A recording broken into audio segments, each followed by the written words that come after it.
Қайырлы күн, бүгін біз дрожжы нан дайындайтын боламыз. Ол үшін бізге осындай қызыл алма керек болады. Міндетті түрде қызыл алма керек. Мен алмаларымды алдын ала жуып алдым, жақсылап жуып алғаннан кейін осындай орталарын аламыз.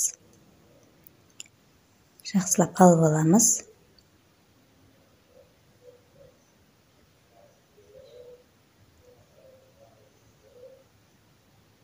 Орталарын міндетті түрде жақсылап тазалап алу керек.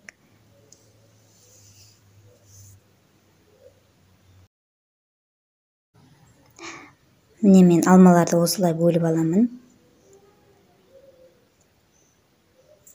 Кішкене бөліктерге бөліп алғаннан кейін осыны біз қазір баклажкаға салатын боламыз.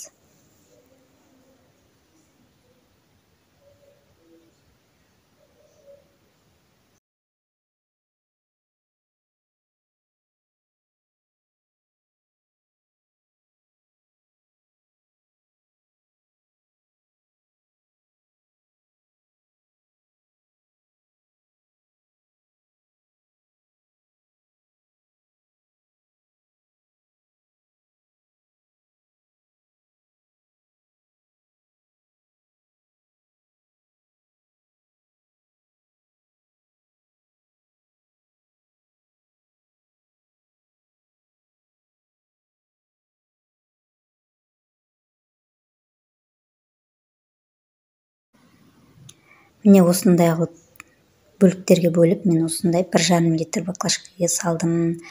Менің алмамның граммы 400 грамдай. Осы 400 грамм алмаға мен 400 грамм су құятын боламын. Осылай барлығын салып аласыздар.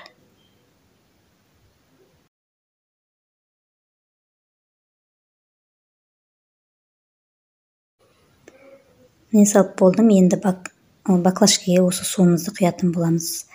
Су міндетті түрде краннан ағып тұрған су болу керек. Фильтрден өткен су болмайды. Осылай баклажкаға құйып, баклажканың қақпағын дұрыстап қатты жауып, қол жетпейтін жерге 3 күн қоямыз. Қақпағын ашпаймыз 3 күнге дейін.